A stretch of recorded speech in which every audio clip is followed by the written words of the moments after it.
no worse than one had anticipated.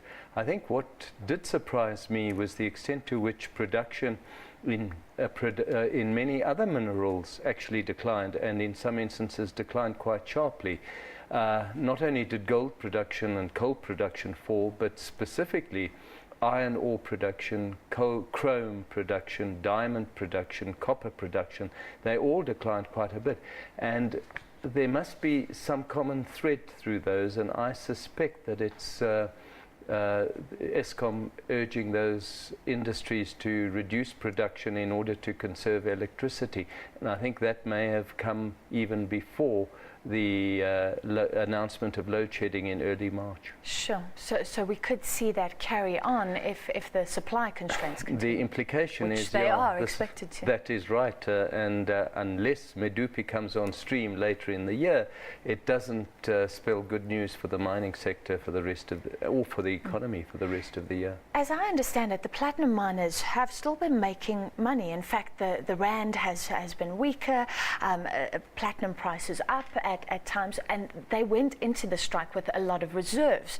The big question, if I'm correct, is what happens when those reserves run out?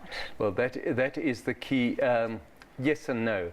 The fact that there has been a fall in production will necessarily depress GDP, but the sales out of stockpiles is obviously essential for the trade figures, and to that extent we have not seen the impact of the strikes come through the trade figures as much as one might have expected. But in coming months, obviously, if the strike continues, then it will affect the trade figures because those stockpiles will have been used up.